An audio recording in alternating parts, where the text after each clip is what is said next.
Okay, that's what's wrong.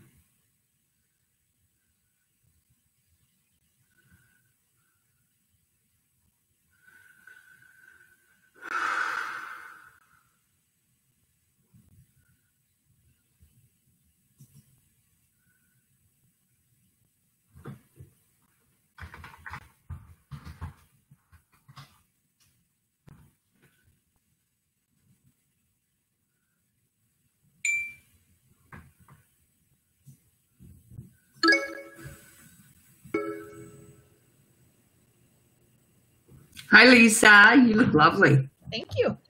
I'm gonna go make my drink while we wait. Okay. Yeah, I just talked to him just a little bit ago.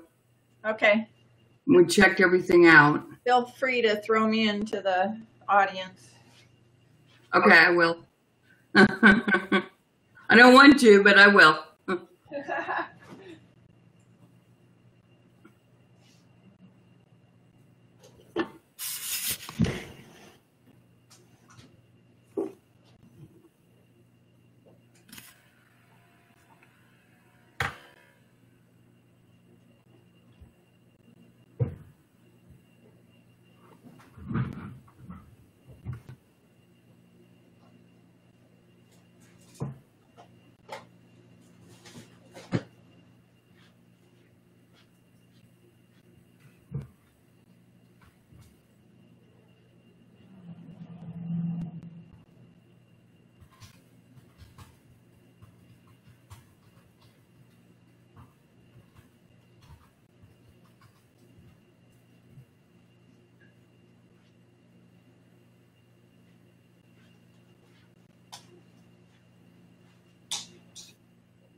Hi, Rod. Hi.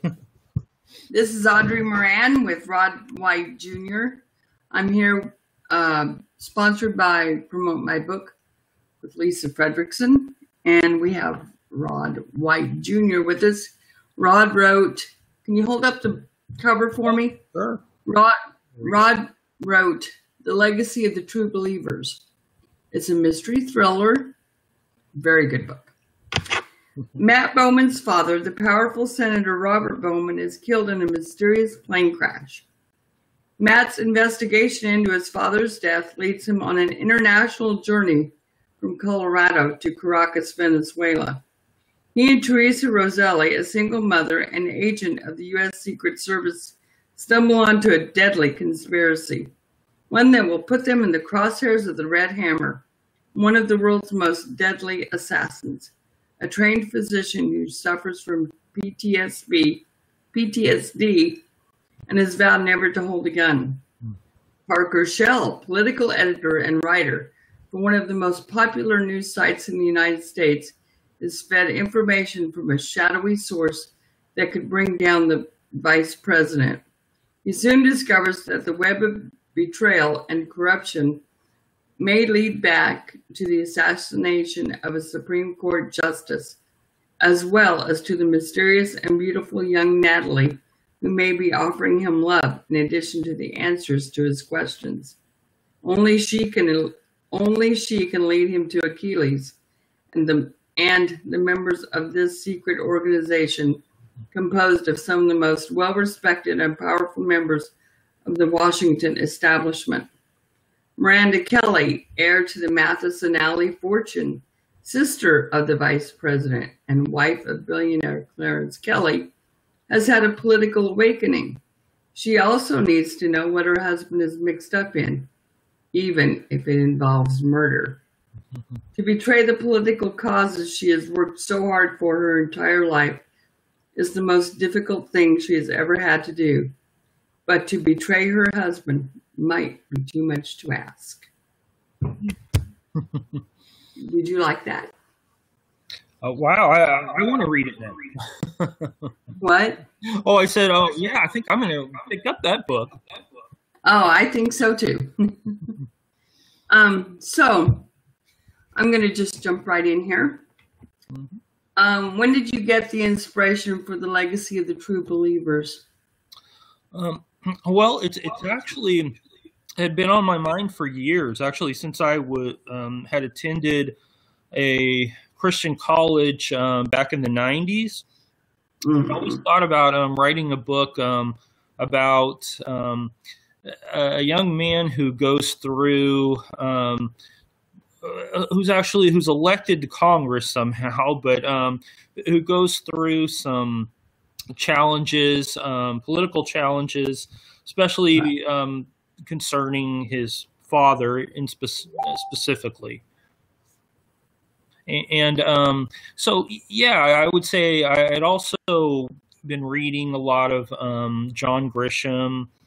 I'm Alfred Hitchcock fan. So I thought, what if I could that up? Yeah, thank you. I thought, what if I could put all that together somehow in my book? Would it be something that people would want to read? And so, I just started writing, and the words just flowed. Right. That's sometimes a sign that maybe you're just carrying information. That you're just, a vessel, as it were. Yeah, exactly. I would say the ideas. I think after reading some interviews with Stephen King, he said the same thing. You wake up and these ideas just come to you, and you're like, where did that come from? But I need to write this down. I've done the same thing with poetry many years ago. I haven't written in years, but yeah, I used to just start writing and it would just be there. Yeah. And go, where did that come from? Yeah, exactly. I surprise myself all the time. Yep. So, as you wrote the book, who were you inspired by over the years? Because it sounds to me like it took a long time to write the book. Yeah, it wasn't dashed off in 6 months. No, I would say I've spent a good decade writing the book. And a lot of things have changed over the years. Some of the characters, I actually had to take out some characters. Really? There were some characters where I thought, I don't think that's necessary for the story I'm telling. I also added in some minor characters that I thought did add to the overall message that I was writing. But really, to answer your question, I would say, definitely John Grisham. Believe it or not, a huge inspiration was actually George R.R. Martin from Game of Thrones. Really? That's interesting. Yeah, when I originally began writing the book, it was a typical structured novel. But after reading the Game of Thrones novels, I actually changed it to a point of view novel. Now, each chapter of my book is written through the point or from the point of view of an individual character. Nice. Was that really hard to do? It was. Sounds hard. It definitely was. And I would say especially due to the fact that some of the major characters in my book are women, and one in particular is a 10-year-old little girl. So right. Writing from that perspective. I loved her chapter too. Oh, thank you. That I would say that was one of the most difficult things to do. I had to really come to a place to feel those feelings of what would a 10-year-old girl think in this situation. If she's afraid, what would she be feeling at that moment? And that was a big challenge. I'm sure it was. I don't know how you pulled that one off, because I'm a woman and I can barely think like a 10-year-old girl, you know, especially in this day and age, because when I was 10, we didn't have game boxes and this, that, and the other. We had books, lots of books. Yeah, exactly. I had to really, go back to even myself at that age and say, what would I feel if I was in this situation, if I was alone, if I was being threatened? How would I feel, and how would I react? Maybe I wouldn't even act logical at that time, but Right, yeah, what would be going through my mind at that very moment? right. And it there. It goes back to the fact that 10-year-old daughter is the daughter of Teresa Roselli, who's the FBI agent. Right, right. And she's been taught very well by her mother, to think, to just concentrate on what's going on and not the fear. And to me, I don't know if I could do it. Right, right. Well, that's something I wanted really from all my characters, was for them to be smart characters, for them to, Right. And they are. characters that are really, like, for example, one of my characters, Bruce Paulson, who's an analyst, but he's a military veteran. I wanted him to be almost like the MacGyver of the book, and really, be able to come up with those ideas on the spur of the moment, and be that technical person that could, kind of come through with materials that, maybe the rest of us wouldn't think important. So, yeah, but definitely with especially with Alexis, the 10-year-old girl, I wanted her to be to be realistic for a 10-year-old girl, but for her to be an intelligent one. And she definitely is.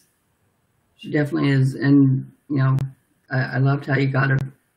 I kept wondering as I'm reading that, how are you going to get her out of this mess? And you did. You did. And, so terrific. Thank you. You told me you've been to DC, where some of the book takes place. How many times did you tell me you went to DC? I think I've been to DC 5 times now. One time in particular, specifically to do research for the book. Right. Yeah, and I would say, just walking the streets of DC, getting the feel for things was incredible. I actually had the privilege just to walk around the Capitol, meet some senators. I sat in the audience of about 5 Supreme Court justices in the actual Supreme Court. So it was just an amazing experience. Right, right. And now, some of the book takes place in Caracas, Venezuela, and you've been there also, right? I have, yeah. I actually went there. I spent about a month in Caracas on a missions trip, and so I would say Venezuela. I really have that heart and passion for that country, and I love the people there and the culture, and I really wanted to add that to the novel I was writing. So when I talk about the streets that Teresa and Matt are driving down, I'm really describing that from my own experience of what I felt at that moment, and right, really how the people reacted, how generous they were, and I wanted to really make sure that was a big part of the book. Right, and it comes through. It comes through. Was there a lot of culture shock going down there? And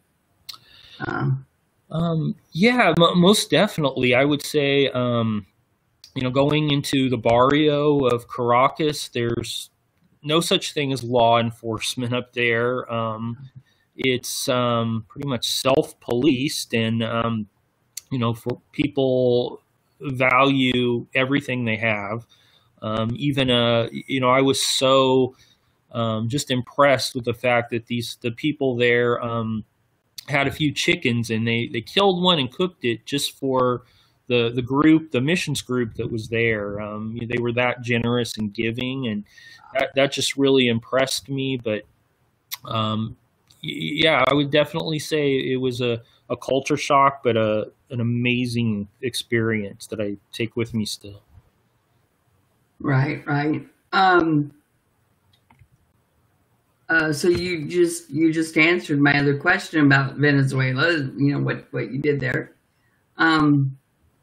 Now, earlier you and I had a conversation, and you put some kind of things in there that in the book that were just kind of for you, and I found them. You did. I'm very impressed, I have to say. Yeah, and one of the things Rod, when you read through the book, if you pay attention, you see nods to, you see the nods to Hitchcock. Tell them about the place in Colorado Springs that I can't think of right now to save my life. Sure. Yeah, I spent a few years in Colorado Springs and loved the community. It's beautiful. There's so much to do there. One of the places that really just impressed me was Seven Falls. It's a just breathtaking waterfall. And at night, they actually change, the water changes colors. You'll see it go from red to blue. And it's an incredible sight. And I thought, wow, I remember being there years, maybe even when I had no concept of putting that into the book, and thinking, wow, I could see this being a Hitchcock scene right here. It's so amazing. And I know he loves to, he always loved to use things, landmarks like the Statue of Liberty. And so I thought, man, that would be a great aspect for a Hitchcock movie. And so, yeah, I definitely wanted to put that in the book. And I think it really adds something to the end of the book in that setting. It did. It was, it was interesting to me as I read the book to pick out things like, I don't know, like Fibber's Coffee House. That, for those of you who don't know what we're talking about, Fibber's Coffee House is not an actual place. Right. But Fibber, McGee, and Molly were real people. Well, they were real characters, courtesy of Jim and Marion Jordan, who played Fibber, McGee, and Molly on the old radio classic Fibber, McGee, and Molly. Right. And I think you caught also my Linkletter Tile Company. I did. I'd forgotten about that. Thank you. I did. It was like, what else did he stick in here that I haven't noticed? Yeah, it was. I love putting. Things like that come to mind, and I love adding those little touches like that. It makes it fascinating reading, because you're like, ooh, what else can I find that he stuck in here? What creative ways did the author, weave in different things? You even wove in the Bible in there. Yeah, I have to say, yeah, I was so impressed the fact that you found that, because I think I told you before, I add some little aspects in there just for myself, just because I think, wow, this is an allegory, or this would be a nice little touch. And I was so impressed that you caught the fact that, I had put in the book in one of the chapters with Alexis Roselli, the 10-year-old girl, that she finds a meal of fish and bread, and that was a kind of a little touch to the Bible with the fish and loaves. And you never know what reader is going to catch what, but I was really surprised and just really impressed that you caught that. Yeah, like I said, like I told you earlier, I am a fanatical reader. I love to read books because when I was growing up, my parents grew up in the 50s. Now, they were children, born in the late 30s and grew up in the 40s and came of age in the 50s when there was no TV, not, at least not for the masses yet. It was still pretty pricey. Mm-hmm. And so my parents were avid readers. And if you wanted to be included in that household, you better have a book in your hand, or you better know how to get a book in your hand because, either that or you were outside playing, but I was one of those that was reading the book. In fact, I used to get in trouble because I was usually pulled up somewhere in my bedroom, maybe, reading Nancy Drew. Well, that is so interesting you say that because I'm a huge Nancy Drew fan. And Really? I had I would say probably about 20 Nancy Drew books, and I through every one. For some reason, the Hardy Boys didn't hit me as well. They didn't, me either. But I definitely loved reading those Nancy Drew books and trying to figure that mystery out when she did and what was going through her mind. And so, yeah, I would say that was probably one of my biggest and earliest inspirations is, it was Carolyn Keene and Nancy Drew. Mm-hmm. And I forget who, Carolyn Keene was actually a pseudonym, but I don't remember who for. Right. Yeah. I heard somewhere that the author may have been the same person for the Hardy Boys and Nancy Drew. I don't know if that's. I wouldn't be surprised. Although it's weird because the Hardy Boys didn't do much for me either. Yeah. For some reason, I remember that the Nancy Drew book with the clock where she finds the clock. I think that was the first book, wasn't it? I think so. And yeah, that book just. Wow, I think I probably read that book about 3 times and just enjoyed it every time. Mm-hmm. Yeah. I sort of liked the Bobbsey twins, but the Bobbsey twins were a different era altogether, I think. Yeah, I think my mom had been reading those books and she had told me, if you like Nancy Drew, you might like these. But I don't think they really had the same effect on me that Nancy Drew did. Me either. I just was fascinated by her. And there are some games, computer games rather, taken from the works of Nancy Drew. The stories of Nancy Drew. Wow. Yeah. I haven't been able to finish those very well. But anyway, because it's just about solving puzzles. Right. And, one of the things I want to say, like just like you, my family were avid readers. I remember my father being a minister, he always had a theology book that he was reading, or he was preparing a sermon. But my mom was always reading. My sister is an avid reader, so we discuss books a lot of the time, and just like you, everyone in the family always had a book in their hands. Yep, it's and it's kind of sad to see people not reading so much these days. I mean, it's just sad. Right, and that's another thing. My wife and I, we still love to go to Barnes and Noble. My wife always talks about the smell of a book, that she can't get enough of that smell. Opening up a brand new book and something that people just don't know and appreciate anymore. But I don't. Barnes and Noble, and my wife and I, we could sit there all day and just go through a stack of books. Yep. It's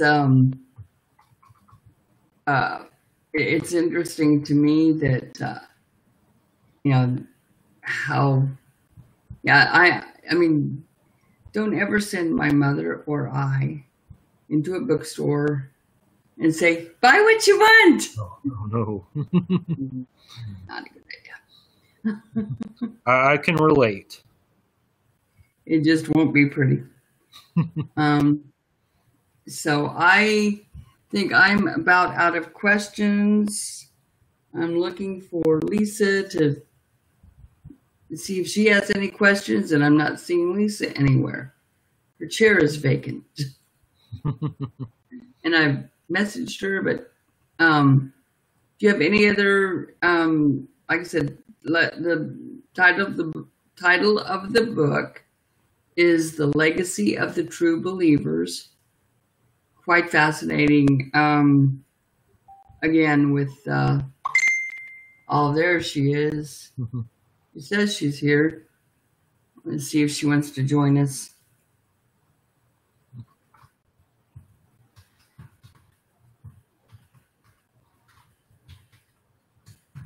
To me, it's, I mean, a good mystery. Please give it to me. And the other thing I was going to mention too is how clean the book is. There's no, I can't even say it. No vulgarity. There's no sex. There's no gratuitous violence. There's nothing, it's a book you could hand to your mother and say, or your daughter, and be assured that it's a book that they're not going to be offended by. Yeah, that was really important to me. I wanted the book to be accessible to all audiences, and and especially Christian audiences, even though it's not a overtly Christian novel, but that was really important to me. All righty, and Lisa does have a question, and it's not one I thought of. I don't know why, but she says, "What was the inspiration for the main character?" Well, there is about, I would say, 3 pretty major characters in the book, but all I'd say Matt Bowman, he's probably the central character, if I could I'd name one. And yeah, I would say his inspiration is, well, partially from my experience in a Christian college, and what I would have, my dream that I would have loved to run for Congress at that time and been the youngest member of Congress. But I would say the inspiration is probably just the my aspiration, my dream of what I would have liked to have achieved at that time. Right. Okay. It's just fascinating though how will you stick to this genre? Lisa asks.